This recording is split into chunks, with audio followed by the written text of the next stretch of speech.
तीन भुवन में सार वीतराग विज्ञानता शिवस्वरूप शिवकार नमो त्रियोग समारिके। कुंद कुंदाचार्य भगवान की जय।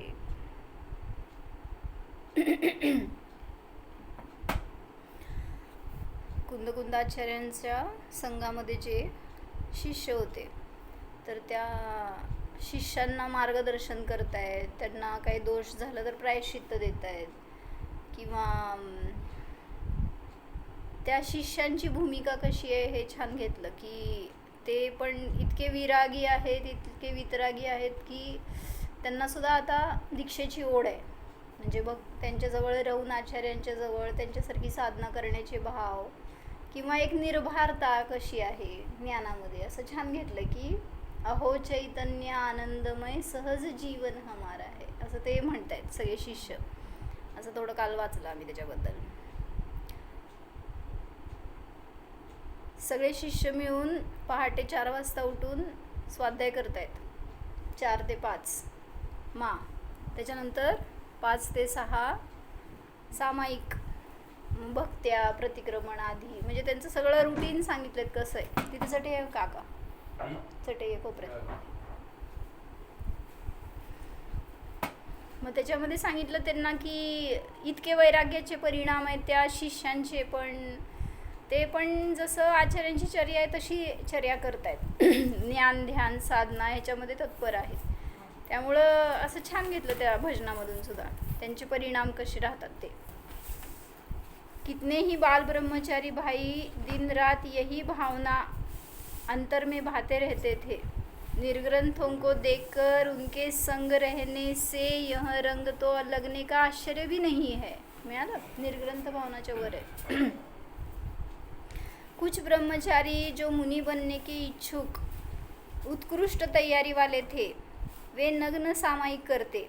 एक एक स्टेप पुढं सरकायसाठी म्हणून सगळी त्यांची चर्या कशी असायची हे सांगायला लागले. चटाई पर नग्न शयन करते थे. अपने उपाचार्य से मार्गदर्शन लेते रहते थे. जसं सुदर्शन श्रेष्ठी करायचे ना ते अष्टमी चतुर्दशी वगैरे स्मशानात जाऊन नग्न सामायिकाला उभारायचे. म्हणजे एक त्यांना पण धारा तीच की निष्परिग्रहतेच्यामध्ये एक आनंद वेगळा, निर्ग्रंथतेचा आनंद. दीक्षित मुनी नव्हते, नाही ब्रह्मचारी बाई आहेत. ब्रह्मचारी अवस्थेमध्येच दीक्षेची तयारी करणारे असं म्हणा. म्हणजे त्याच्यातून पुढं त्यांना सरकायचं अशी भावना असणारे. उत्कृष्ट तैयारी वाले थे. अपने उपाचार्य से मार्गदर्शन लेते रहते थे. वे आहार एवं मैथुन संज्ञा जीतने के अंतरंग बहिरंग उपाय करते रहते थे. म्हणजे एकतर म्हणलं ना रसनेंद्रिय स्पर्शनेंद्रिय आणि रसनेंद्रिय हे 2 प्रबळ इंद्रिय आहेत ज्याच्यावर जिंकण्यासाठी जास्त साधना करावी लागते. म्हणजे ज्याला शक्य झालं या 2 इंद्रियांवर जिंकणं तर तो सहज साधना करू शकतो. काय म्हणले, एक रसनेंद्रिय आणि एक स्पर्शनेंद्रिय, ह्या 2 इंद्रियांची आसक्ती असणारा जीव चंचल असेल, त्याला साधना होणार नाही असं म्हणून सांगता येते की आहार एवं मैथुन संज्ञा जीतने के अंतरंग बहिरंग उपाय करते रहते थे ब्रह्मचारी अवस्थेमध्ये. जसं रसपरित्याग करायचा किंवा म्हणजेच निरस भोजन करायचं किंवा काय बिना लोणचं जेवण करायचं किंवा जी आवडती वस्तू आहे ती आज घ्यायची नाही असं वगैरे रसनेंद्रियाला जेवढं वश करू शकतो तेवढं तो प्रयत्न करायचे. किंवा मैथुन संज्ञा म्हणजे त्यांनी सांगितल्यासारखं नग्न सामायिकाला उभारायचे. कधी शयन करताना सुद्धा कुठल्या परिग्रहाच्या अपेक्षाने रहित असायचे. अशी सगळी साधना त्यांची एकांतामध्ये राहायचे, ज्ञान ध्यानामध्ये राहायचे. ही सगळी त्यांनी केलेले सगळे बहिरंग अंतरंग उपाय. मामा पण आता सांगत होत्या छोट्या माताजी, ते पूर्वी संघात होते ना इंदुमती माताजींच्या, सुपार्श्वमती अम्मांच्या.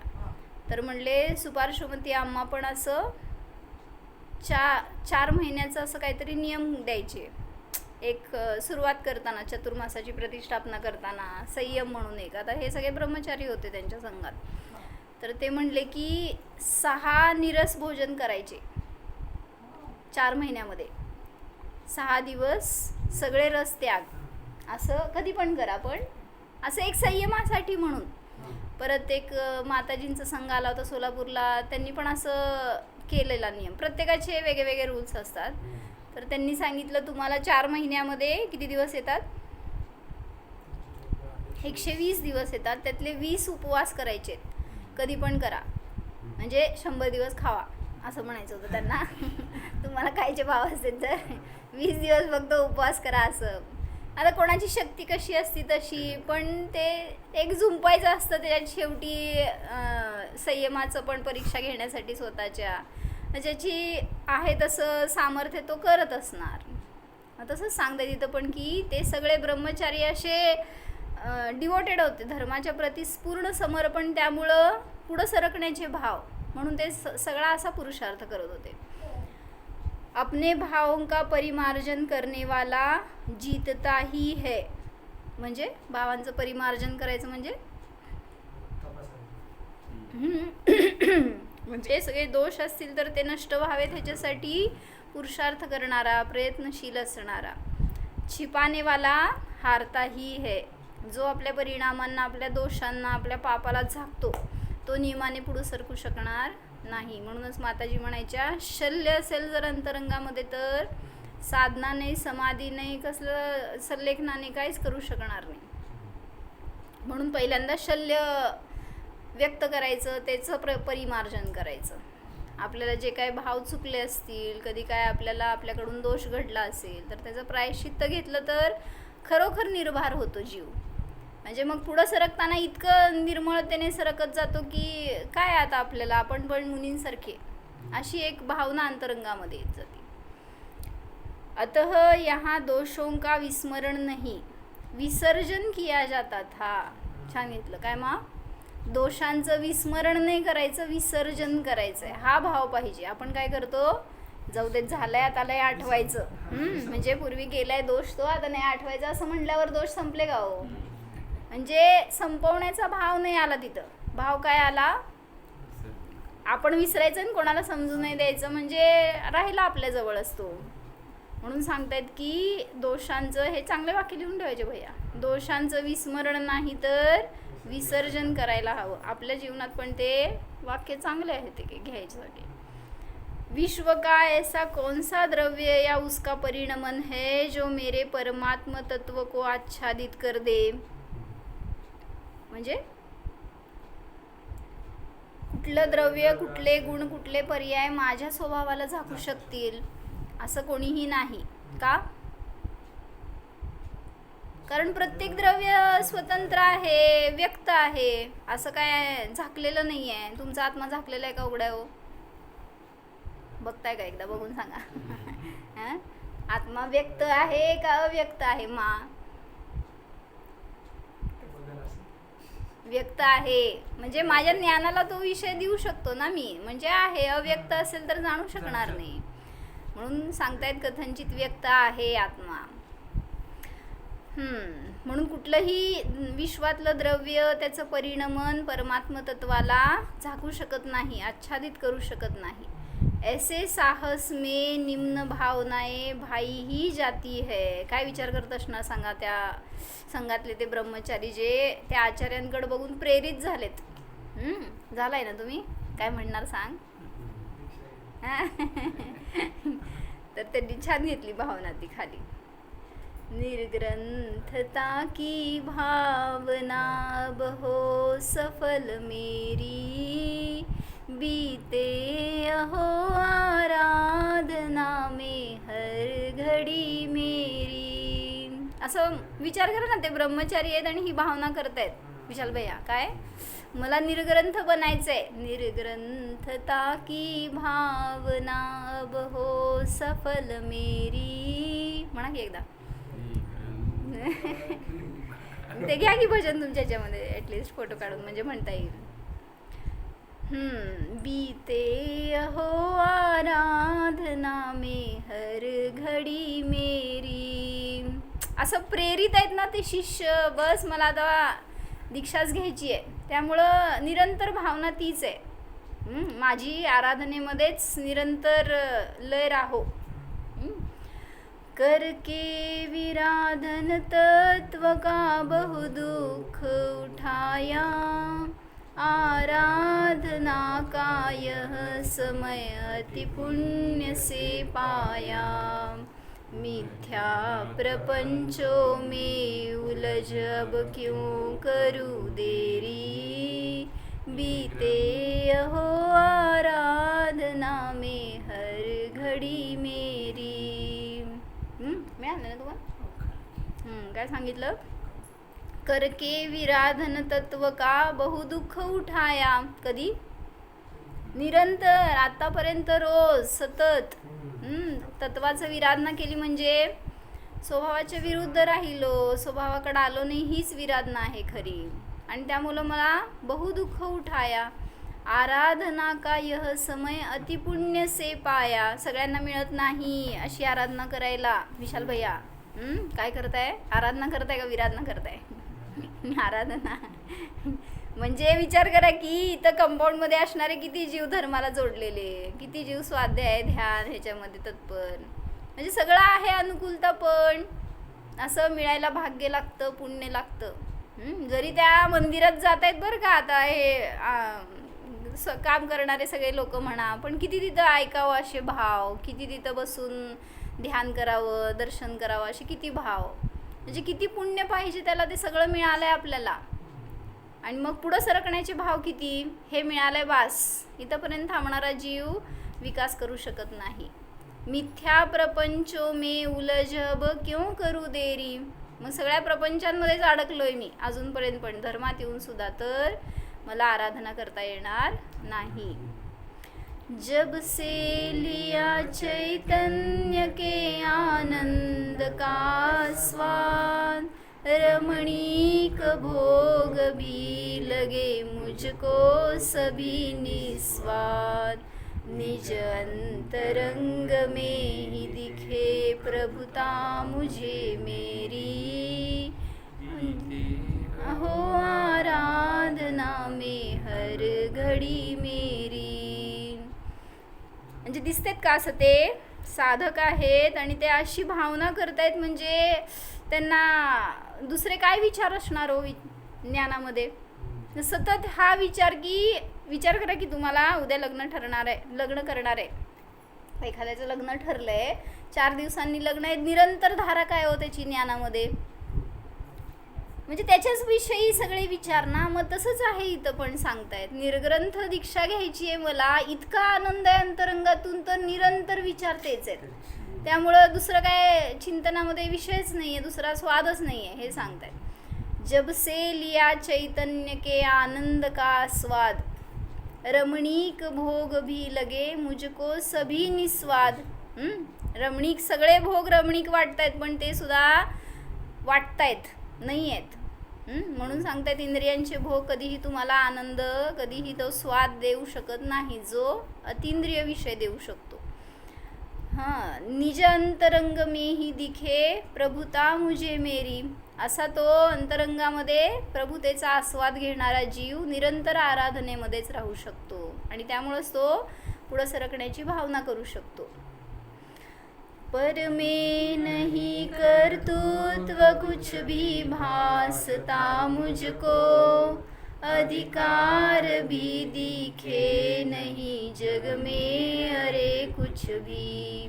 ध्रुव धाम की ही ओर दौड़े परिणति मेरी, बीते अहो आराधना में हर घड़ी मेरी.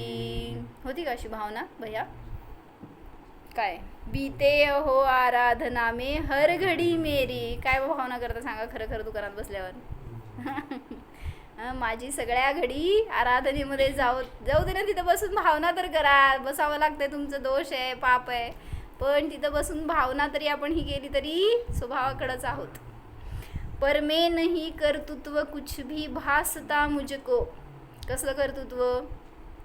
आता ते ब्रह्मचारी आहेत, मग कुठं कर्तृत्व कशाचं राहिलं त्यांना विचारात तरी. कशाचं काका परत. कसं म्हणजे आता घरात राहणारा ठीक आहे, मी करतो, मला करायला लागतं, मी पैसा कमवतो, काहीतरी स्वयंपाक किती करतो, पण हे व्यवस्था करतो. करायची की संघाची, हे केलं तर मी पाहिलं नाही तर कोण व्यवस्था करणार. हा किंवा मी बाकीचं- शिकवलो, मी शिकलो, हे पण भाव आहेत ना, सगळे हे कर्तृत्वाचेच आहेत. त्यामुळं किंवा मी सगळं चांगलं मेंटेन करतो, हे सगळे भाव. म्हणून परमे कर्तृत्व कुछ भी नहीं भासता, जेव्हा तेव्हाच तो साधना करू शकतो असं म्हणायचंय. अधिकार भी दिखे नहीं जग में अरे कुछ भी. कोणाचा कोणावर अधिकार नाही, त्यामुळं मी कोणाचा करता नाही, कोणी माझा करता नाही, त्यामुळं कुठं कोणाचा अधिकार आहे असं. मी करतो, मी व्रत करतो, सगळे हे कर्तृत्वाचेच भाव. मी स्वाध्याय केला, मी 1 तास ध्यान केलं, असं म्हणणं चुकीचं आहे बरं का. हं? म्हणजे तिथं पण कर्तृत्व आलं. म्हणूनच सांगितलं ना आज दुपारी ते घेतलं की जेव्हा मी शिकतो त्यावेळी सुद्धा जर तुम्हाला हे भाव आले की मी करतोय, तर तिथं कर्मक्षयाचे भाव किती आले. म्हणजे तुम्ही जे पण करता ना, स्वाध्याय करताय, पूजन करताय, ध्यान करताय, शिकवताय, म्हणजे मी सगळं माझ्यावर लावलं म्हणून सांगते बरं का. म्हणजे शिकताय किंवा शिकवताय सगळीकडंच मला हा कर्मांचा क्षय करायचा आहे, मला दुःखाचा क्षय करायचा आहे, मला बोधीची प्राप्ती करायची, हे भाव असतील ना तर तुमचं शिकणं बरोबर किंवा शिकवणं बरोबर आहे. कळलं का काय म्हणले भैया. म्हणजे ही भावना असती का, तुम्ही आता रोज ऐकताय शास्त्र, तिथं बसताना तुम्हाला ही भावना होती का काका की मी या कर्मांचा क्षय करायसाठी मी हे स्वाध्याय करतोय, मी प्रक्षाळ करतोय. म्हणजे करा, जाऊ दे, आजपर्यंत नाही केलं तर पर्पजफुली उद्या करा. भाव नाही की मला या संसाराचा नाश करायचा आहे, मला सगळ्या कर्मांचा क्षय करायचा आहे, होऊ देत. ह्याच्यासाठी किती उत्कृष्टता आहे ती परिणामामध्ये, मग जर असे भाव राहिले समोर तर. नाहीतर मग कुठंतरी अटकतो जीव, मग हे कर्तृत्वाचे भाव येतात. म्हणून सगळं करा पण त्याच्यामध्ये ही भावना असेल ना तर मला आनंद वाटला की जेव्हा असं आपण ध्येय ठेवतो समोर की माझं दुःख नष्ट व्हावं म्हणून मी हे स्वाध्याय करतोय, तर मग तिथं दुसरा उद्देश संपला हो. म्हणून हे उद्देश ठेवून आपण केलं तर आपलं कल्याण आहे. म्हणून कर्तृत्व परामध्ये दिसणार नाही किंवा अधिकार सुद्धा जगामध्ये कोणावर मी गाजवणार नाही, कोणाचा माझ्यावर नाही, हे दिसेल. ध्रुवधाम की ही और दौड़े परिणती मेरी, कारण तोच एक आत्मा असा आहे की जो मला आश्रय देणारा आहे. कुठंही किती मी पाप करू दे नाही तर पुण्य करू दे तरी पण त्याचीच मला नियमाने शरण घ्यायची आहे, तरच माझी आराधना सफल होणार. क्षण क्षण कषायों के प्रसंग ही बने जहाँ, मोही जनों के संग में सुख शांति हो कहाँ. जग संगति से तो बड़े दुखमय भ्रमण फेरी, बीते हो आराधना में हर घड़ी मेरी. जाऊ दे, भावना तर करू आपण काय, बीते हो आराधना में हर घडी मेरी. त्या भावनेचं फळ आपल्याला तेवढं उत्कृष्ट मिळतं. क्षण क्षण कषायों के प्रसंग ही बने जहाँ, कुठं घरात म्हण, माझ्याबरोबर म्हण, रोज म्हण, म्हणजे आपल्याला आपलं जीवन जिथे दिसणार असेल तिथे होतं. जिथं आहे तिथं बरोबर. क्षण क्षण कषायों के प्रसंग, दुसऱ्याचं नाही माझंच सांगता येते की प्रत्येक क्षणामध्ये कषायांचे प्रसंग बनत आहेत. का, कारण मी मोहींच्या संगतीमध्ये राहतो. मोही जनों के संग में सुख शांती हो कहाँ. सांग, शांती आहे का? दोघांच्या मध्ये बसलाय इथं नवे घरात तर ज्याला शांती भोगायची ना, कोणाच्या मध्ये बसू दे तर कडेला बसू दे, शांती आहे त्याला कोणी मला मोही बनवू शकत नाही. मोही जनों के संग में सुख शांती हो कहाँ. ज्याची दृष्टी मोहींकडे आहे त्याला कधी शांती नाही, आणि जो मोहीमध्ये राहून पण निर्मोही आहे त्याला सतत सर्वत्र शांती आहे. जग संगती से तो बडे दुःखमय भ्रमण फेरी, म्हणून त्या जगाची संगती करायला गेलात तर नियमाने दुःखमय पुन्हा संसारामध्ये भ्रमण करत राहणार. म्हणून माताजी आता सांगत होत्या, हो मा, जेव्हा ब्रह्मचारी नैना म्हणजे छोटे माताजी आणि सुवर्णा मोठे माताजी हे दोघं गृहस्थ दशेमध्ये शिकत होते. जेव्हा महाराजजी होते सोलापूरमध्ये, क्षीरसागर महाराजजी ते होते आश्रममध्ये. आणि माताजी म्हणे, माताजींना म्हणजे आता सुवर्णाताई, तर त्यांना शिकायची खूप ओढ होती. मला सगळं शिकायचं, ज्ञान घ्यायचं. त्यामुळे त्यांचं ना जेवणात लक्ष होतं, ना त्या अभ्यासात त्यांचं जे लौकिक शिक्षण चालू होतं तिकडं लक्ष नव्हतं, घरात लक्ष नव्हतं, कशात नव्हतं. ते सारखं धडपडून पळत यायचे आणि म्हणे सगळं जे काही चाललंय ते शिकायला बसायच्या. आणि मग त्याच वेळीस नयनाताई तिथं संयोगात आल्या आणि त्यांचं दोघांचं मिळून स्वाध्याय चालू झाला असं ते सांगत होते माताजी. तर त्यावेळेस म्हणे घरात सांगायच्या सुवर्णाताई की मी कॉलेजला चालले, पण जायच्या म्हणे महाराजांजवळ शिकायला. किंवा म्हणजे घरातल्यांना माहीतच नाही की ते सारखं तिथं जाऊन शिकतायत. मग ते लांब होतं घरांपासून आश्रम, मग तिथंपर्यंत चालत जायचं, पळत यायचं. ते जेवायला वेळ मिळायचं नाही मिळायचं कधी, त्यामुळं जेवणाकडं लक्ष नव्हतं. तर म्हणले रेवतीताई होत्या तिथं त्यावेळेस आश्रममध्ये. मग त्या ओरडल्या, म्हणले तुम्हाला जेवणा खाण्याच्याकडं लक्ष नाही, जरा पण काय जेवताय, म्हणजे ज्ञान घ्या पण जेवण पण घ्या, त्याला सोडू नका, असं त्यांचं सांगणं. मग हे कळलं आजोबांना, म्हणजे त्यांचे वडील सुवर्णाताईंचे. तर त्यांना कळालं की हे कॉलेज करत नाही आहेत आणि जाऊन सारखं तिथं बसतायत आणि एवढ्या लांब ये जा करायची म्हणल्यावर आजोबांनी काय केलं, म्हणे महाराजांना जाऊन आमंत्रण दिलं की आमच्या तिथं मंदिरात या म्हणून जवळच्या. म्हणजे काय म्हणायचं, विहिरीच्या जवळ जायचं नाही, विहिरीला ओढून आणायचं जवळ. म्हणजे इतके अनुकूल झाले असं मला म्हणायचं. असं नाही की विरोध नव्हता पण नाही, होता पण नाही असं म्हणायला लागेल. पण आजोबांचे परिणाम फार चांगले होते. असं त्यांनी कधी घेऊ नको नाही म्हणे, म्हणजे दीक्षा घेऊ नको असं नाही म्हणले सुवर्णाताईंना. म्हणत होते थोडे दिवस जाऊ दे, त्यांनी पत्रिका जराच बघायचं, त्यांना जास्त सवय होती. तर ते पत्रिकेत जरासं उदय होते, त्यांना हे दिसलं होतं. म्हणून सारखं त्यांचं म्हणणं असायचं 28-30 वर्ष जाऊ दे तुझे, मग तू कर काय करायचं असेल. पण त्यांना आत्ताच घ्यायचे, हट्ट असतो ना. आणि मग ते भोगावं लागलं 2 वर्षातच उदय अनेक. तर मला काय सांगायचं होतं, कशासाठी सांगितलं मी, हां, तर ते निरंतर त्या संगतीमध्ये राहायचे. हो, जाऊन महाराजांजवळ ते विदुलता भून, सुमती भून सगळे तिथं सतत स्वाध्याय चालायचं ना, तर ते हे जाऊन तिथं बसायचे, ऐकायचे. हां, मग त्यावेळीच सांगितलं की त्यांना ते लौकिक शिक्षण जवळपास सोडल्यासारखंच होतं आणि एप्रिल-मेचं काहीतरी पिरियड होता तो. आणि त्यावेळीस त्यांची फायनल एक्झाम होती BAची. तर त्यांना द्यायची नव्हती सुवर्णाताईंना, निर्मोहीनं ते. तर ते सगळे घरातल्यांनी आग्रह केला म्हणे की फायनल एक्झाम तर राहिली, एवढं एक तर द्यायचं आहे, काय होतंय, दे, डिग्री मिळते असं त्यांचा मोह असेल. पण ह्यांना इच्छाच नव्हती द्यायची. तर त्यावेळेस ते वादावादी झाली, घरात काहीतरी असं झालं. म्हटलं चंद्रमती अम्मा म्हणाल्या म्हणे की जाऊ दे, देऊन टाक. आणि खरोखर दिली आणि त्यामध्ये ते पास झाले. असं म्हणजे किती सहज ज्ञानाकडं ओढले गेले असं मला म्हणायचं. संगती जी मिळाली ना, ती वेळेवर मिळाली तर खरोखर उद्धार होतो. नाहीतर पडलं एकदा की कशायात मोहात त्या संसारात तर लय अवघड होतं काम. प्रशांतमती माताजींचं पण आहे. त्यांचं म्हणजे गृहस्थ असताना त्यांचे काय लॉकर वगैरे काय असतील त्याची, बरं, त्यांनी रिक्षा घेतल्या तर त्याच्याकडे लक्षच नव्हतं. बरं, मग परत त्यांची साईन हवी होती. हे माझं नावच नाही म्हटलं, मी कसं साईन करू, काय असेल ते त्याच्यामध्ये राहू, नाही तर काय करू. बरोबर आहे. त्यांनी साईन केली नाही शेवट. असं कोण विचार करेल. बरोबर की. म्हणजे त्याशिवाय दीक्षा व्हायची नाही. तुम्ही ते सगळं, आणि दीक्षा झाल्यावर पण जर त्यात अडकलो तर मग काय दीक्षा म्हणायची त्याला. एखाद्या म्हणतं एक साईनच फक्त करायची, काय कोण बघायला येणार, त्याला काय साईन असते. केली. बरोबर.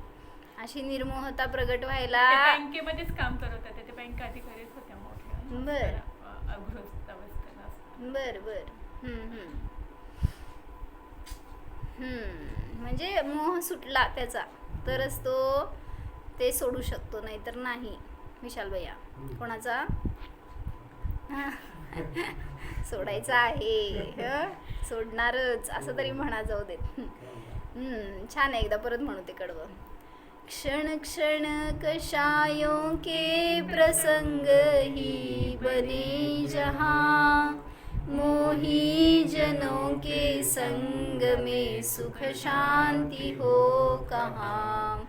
जग संगति से तो बड़े दुखमय भ्रमण फेरी, बीते हो आराधना में हर घड़ी मेरी। अब तो रहूं निर्जन वनों में गुरुजनों के संग, शुद्धात्मा के ध्यानमय हो परिणति असंग। निज भाव में ही लीन हो काटू जगत फेरी, बीते हो आराधना में हर घड़ी मेरी। अब तो रहूं निर्जन वनों में गुरुजनों के संग। कुठं जाणार आहे? पुण्याला. निर्जन वनामध्ये जाऊ देत. संडे फंडे करायला अशा निर्जन ठिकाणी जावा जिथं ज्ञान ध्यान साधना करता यावी. नाही तर जाऊन बसलेत लोक फॉरेस्टमध्ये जा कुठंतरी ते काय म्हणतात त्याला, अशा निर्जन ठिकाणी जिथं काहीतरी टुरिस्ट पॉइंट असेल, हां असलं जाऊन काय उपयोग आहे. म्हणजे मोह वाढला का निर्मोहता. म्हणून सांगतायत की अशा निर्जन ठिकाणी मी राहणार गुरूंच्या संगामध्ये, शुद्धात्मा के ध्यानमय हो परिणती असंग. म्हणून त्यांच्या संगतीत राहिलो तरी सुद्धा असंग राहण्याचे संस्कार मला करायचे. म्हणजे स्वभावाच्या संगतीमध्ये गेलो तर असंगता राहणार, म्हणजे गुरुसुद्धा संग राहणार नाहीत तिथं. शुद्धात्म्याच्याच ध्यानामध्ये मी राहो अशी परिणती हो. निज भाव में ही लीन हो काटू जगत फेरी. जो स्वभावामध्ये लीन झाला तोच जगाचं भ्रमण म्हणजे परिभ्रमण थांबवू शकतो, अन्यथा नाही. अशी आराधना माझी सतत चालू राहो, ही निर्ग्रंथतेची भावना सतत करत आहेत. कोई अपेक्षा हो नहीं निर्द्वंद्व हो जीवन, संतुष्ट निज में ही रहूं नित आप सम भगवन. हो आप सम निर्मुक्त मंगलमय दशा मेरी, बीते हो आराधना में हर घड़ी मेरी. निर्ग्रंथता की भावना बहो सफल मेरी, बीते हो आराधना में हर घड़ी मेरी. आम्हा म्हणतात ना उत्कृष्ट करायचे परिणाम. निकृष्ट कशाला घेतो आम्ही, एखादं व्रत घेतो आम्ही, थोडं ध्यान स्वाध्याय करतो असले नाही. उत्कृष्ट परिणाम तर करा ना. मी निर्ग्रंथ मुनी होणार, मी उत्कृष्ट निर्दोष 28 मूलगुणांचं पालन करणार. भाव जितके उत्कृष्ट करतो त्याजवळ तरी पोचू आपण थोडंसं, नाहीतर घरातच राहणार. कोई अपेक्षा हो नहीं निर्द्वंद्व हो जीवन. म्हणजे ह्याच्या विरुद्ध संसारीचं जीवन बघायचं. सतत अपेक्षा आहे, सतत द्वंद्व आहे. कुठल्याही परिस्थितीत असा, किती तुम्ही निर्मोह असा, पण घर गृहस्थीमध्ये राहणाऱ्या जीवाला निरंतर मागं अपेक्षा असतात आणि त्यामुळं त्याचा द्वंद्व असतो.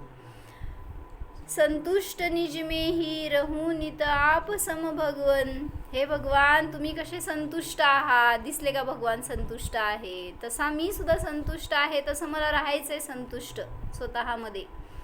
अशी माझी परिणती हो. हो आप सम निर्मुक्त मंगलमय दशा मेरी. तुम्ही जसं मुक्त आहात तशाप्रमाणे मी सुद्धा मुक्त आहे ह्याची भावभासना केली तर निर्मुक्त होणार. अशी मंगलमय दशा माझी कधी प्रगट होणार. म्हणून मी काय करतोय, आराधनेमध्येच निरंतर लागणार आहे. लागायला पाहिजे. कोण म्हणताय असं? म्हणा की मी कोण दुसरा नाही, माझंच चालली आहे कथा, मलाच करायची आहे भावना ही. म्हणा बघू एकदा. बीते हो आराधना में हर घड़ी मेरी, अब तो सहा जाता नहीं बोझा परिग्रह का. परत एकदा म्हणा भैया. अब तो सहा जाता नहीं बोझा परिग्रह का, विग्रह का मूल लगता है विकल्प विग्रह का।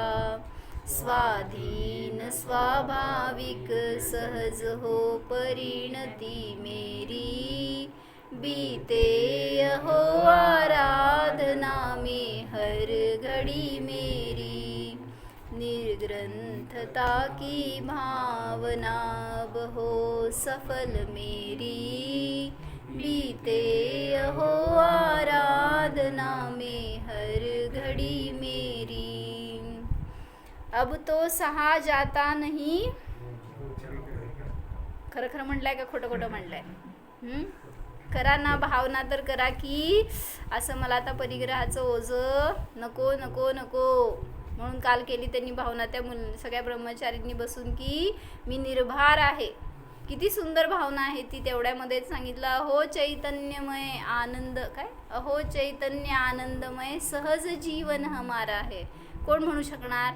ज्याच्यावर भार आहे तो कसं म्हणू शकणार? काका निर्भार आहे का भार आहे? प्रश्नचिन्ह. मी संसारी नाहीच, हे भावना करायची तर सगळा भार संपला. काय तरी भार आहे का निर्भार आहे आपण? म्हणजे जो आपलेच परिणाम जसे असतील. मग सगळं असलं तरी सुद्धा आता आचार्यांवर भार आहे का निर्भार आहेत सांगा?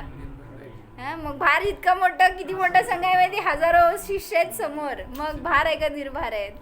मग त्यांना राहता येतं निर्भार. मग तिथं निर्भार राहू शकतात ना ते. मग मी का नाही राहू शकत? आहे ठीक आहे परिग्रह तुमच्या जवळ, पण आराधनाच करायची शेवटी आपल्याला, तर हा मी निर्भार आहे. अब तो सहा जाता नहीं बोझा परिग्रह का. आता हे कोण म्हणतायत माहित आहे? ब्रह्मचारी म्हणतायत. कसं काय म्हणतायत? ह्याच परिग्रह जो राहिलेला आहे तोच तुम्हाला सगळा संसार दिसायला लागलाय तुमचा, तर त्यांच्याजवळ जो राहिलेला थोडासा परिग्रह आहे ना, त्याचा सुद्धा भार मला आता नको वाटतोय असं म्हणतात. परिग्रह पण आहेच की ते तर सोड पुरुषार्थ करणार, जेव्हा सुटेल तेव्हा सुटणार की, पण हे सोडू शकतो तरी पण त्याला धरून बसलोय. म्हणजे सोडू शकतो ते पहिल्यांदा सोडायचे, असं त्याचा नियमाने भार राहतोय ज्ञानामध्ये. म्हणजे आपण म्हणलं की मला नाही विकल्प, काय माझ्याजवळ जे काय आहे, कपडे आहेत, काय असतील त्यांच्याजवळ, धन असेल किंवा काय ते त्यांनी जे ठेवलेलं सगळं परिग्रह असेल तर कुठलाही असेल, तर त्याचं मला विकल्प नाही म्हटले मा, तर भार आहे का निर्भार आहेत?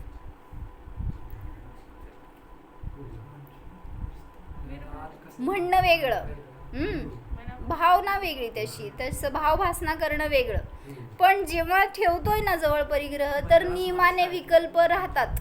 ह्याच्यासाठी त्यांची भावना चालली आहे की आता ह्या भाराचा पण मला त्याग करायचा आहे. म्हणून त्यांनी हे पहिल्या ओळीमध्ये घेतलं की हे बाह्य परिग्रह. त्या पुढं सांगतायत विग्रह का मूल लगता है विकल्प विग्रह का. विग्रह म्हणजे शरीर, विग्रह म्हणजे शरीर. मग शरीराचं सुद्धा मला विकल्प सोडायचा आहे आता, म्हणजे तो सुद्धा मोठा परिग्रह आहे. विग्रह का मूल लगता है विकल्प विग्रह का, म्हणजे हे शरीर धारण करण्याचं मूळ कारण काय आहे? शरीराचे विकल्प. मा किती विकल्प करताय शरीराचे? करायला नकोय, पण सतत त्या शरीराच्या बरोबर राहतोय, शरीराचेच विकल्प ठेवतोय. म्हणून सांगतायत की पुन्हा पुन्हा शरीर मिळत राहतं. मग असं प्रवचनसारच्या 150 गाथेमध्ये त्यांनी घेतलंय. मा काय? हा आत्मा कर्माने मलिमस आहे आणि पुन्हा पुन्हा प्राणांना धारण करतो. का? कारण ममत्व सोडत नाही. कशामध्ये? देह प्रधान विषयामध्ये. जोपर्यंत ममत्व सोडत नाही, म्हणजेच विकल्प सोडत नाही, तोपर्यंत शरीर पुन्हा पुन्हा मिळत राहणार. ज्यांचं शरीर सुटलं त्यांचं पहिल्यांदा विकल्प सुटलेत, मग शरीर सुटलंय. म्हणून आपल्याला अजून का धरून ठेवलंय आपण शरीराला?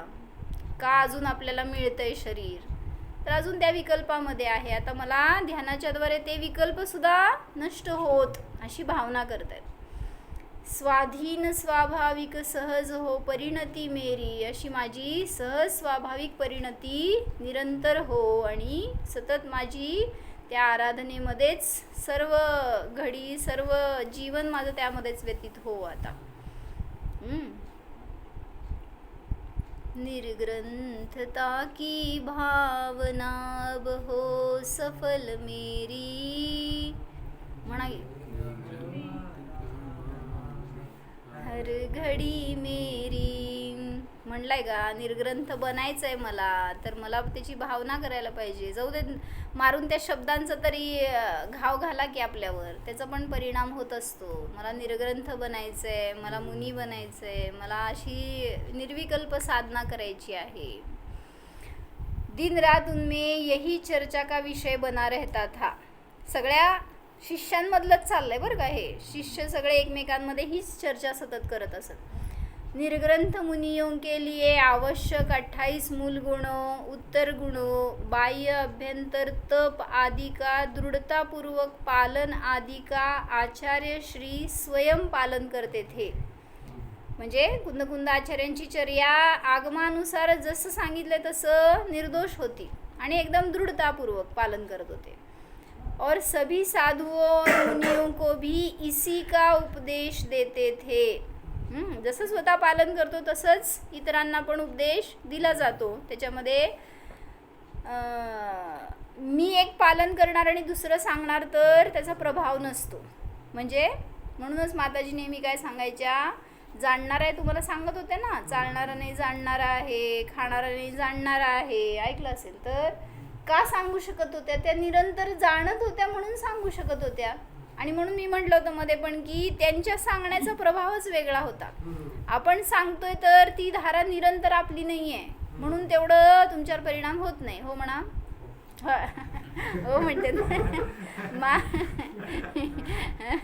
मला दोष देते का स्वतःला देते ते सांगा. म्हणजे आपण पण इतरांना सांगतोय, मार्गदर्शन करतोय, आम्हांचे शब्द म्हणतोय, पण आपल्यात उतरले नाही आहेत तर ते दुसऱ्यावर पण प्रभाव करू शकत नाही. म्हणून सांगतायत. सांग भाई 28 मूलगुण कोणते? 5 महाव्रत, 5 समिती, 5 इंद्रिय विजय, 6 आवश्यक आणि 7 शेष गुण. हे सगळे मिळून 28 मूलगुण होतात. कुठले? 5 महाव्रत माहिती आहेत. हिंसा, अहिंसा, सत्य, अचौर्य, ब्रह्मचर्य आणि अपरिग्रह. 5 समिती, इर्या, भाषा, येष्णा, आदान, निक्षेपण आणि वित्सर्ग. 5 इंद्रिय निरोध, 5 इंद्रियांचा विजय. नंतर 6 आवश्यक. 6 आवश्यक कुठले? सांग कुठले? मुलींचे सांगायचे. मा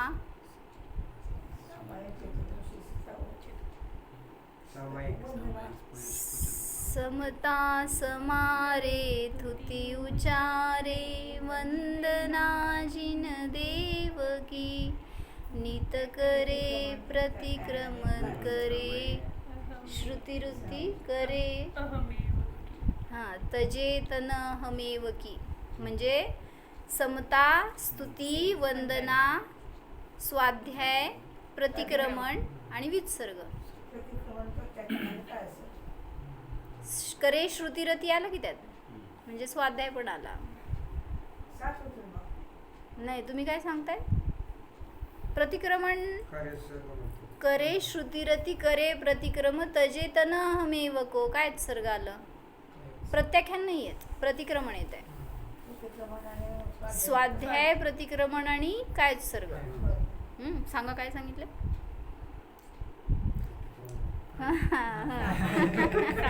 ऐकायचं म्हणून ऐकायला लागलंय. आपल्याला ते पालन करायचे या दृष्टीने ऐका ना, म्हणजे उतरतंय आपल्यात.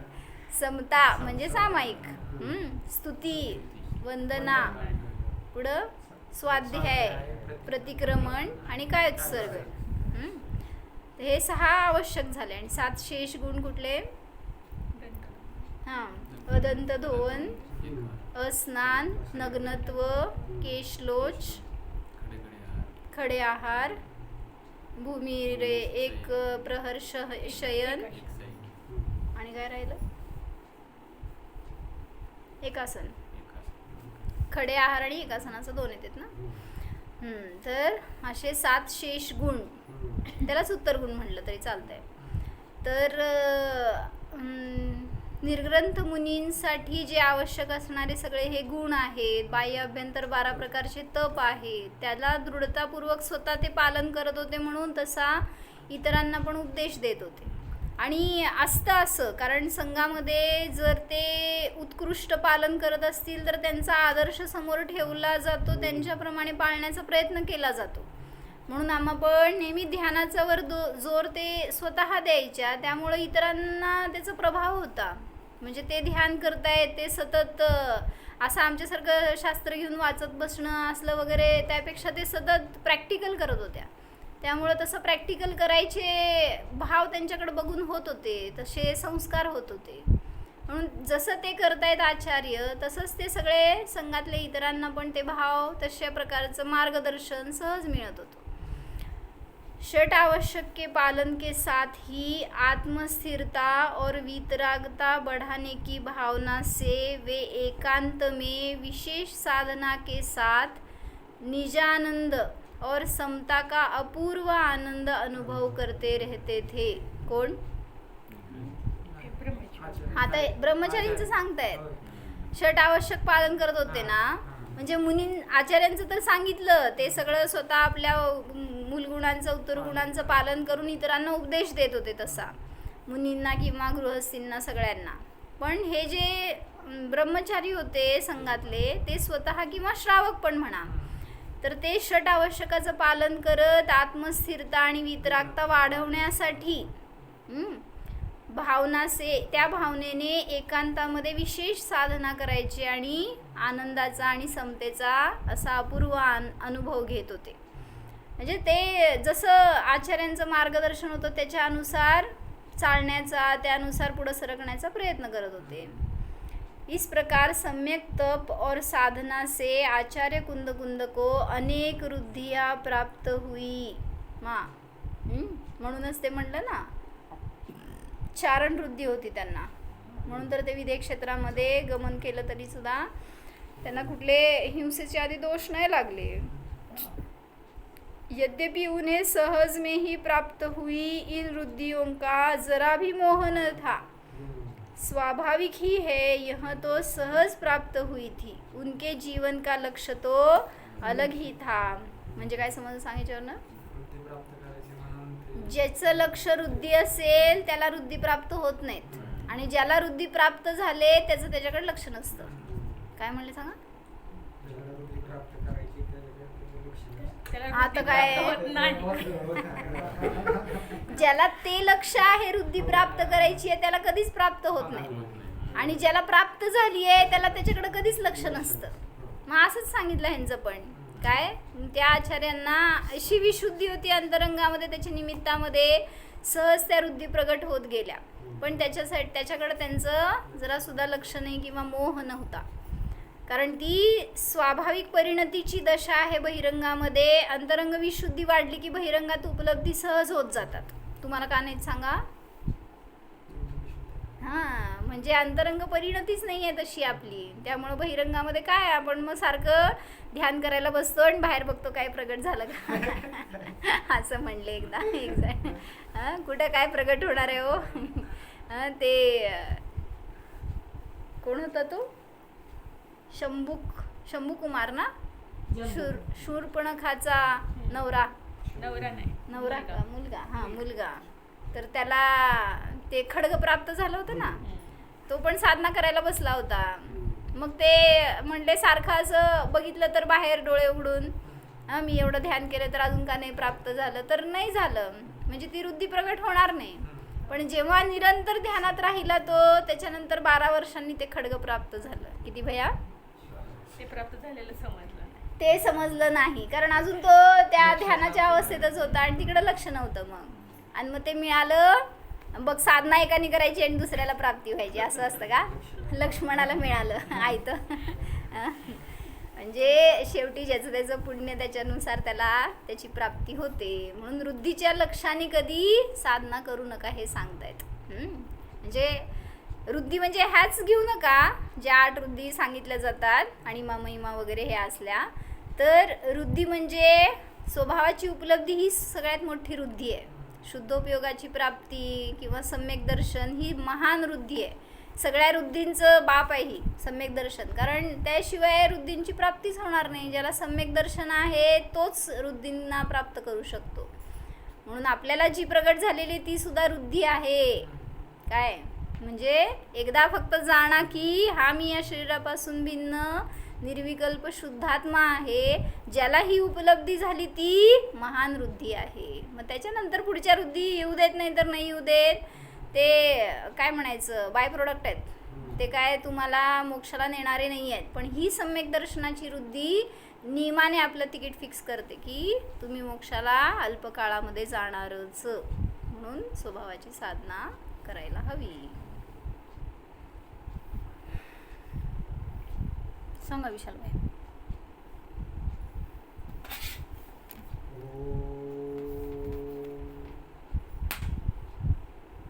जाणा जो जाणीवेत आहे त्याला जाणायचं आहे.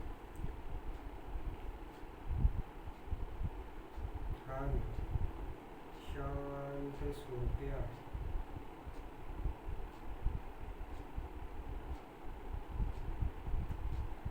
हा मी निर्लोभ स्वरूप आहे.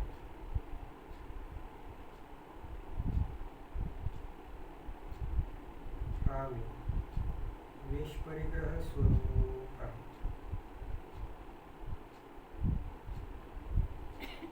जाणतो आहे तोच मी आहे.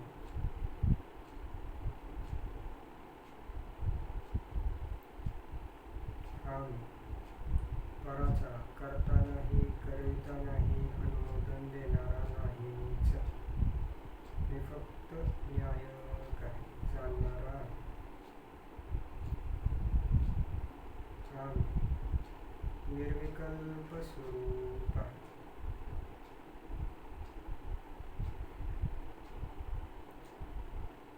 हा मी समताभावाने सहित आहे.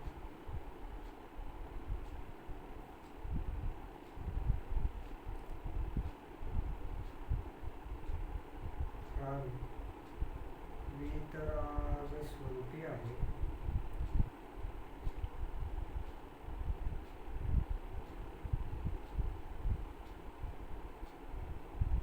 हा मी चैतन्य स्वरूप आहे.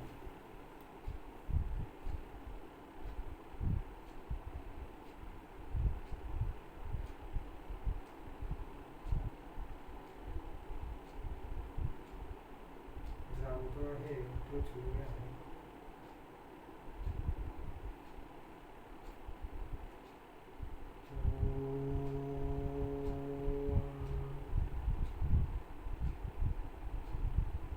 ओमची जाणीव करत आहे तोच मी आहे.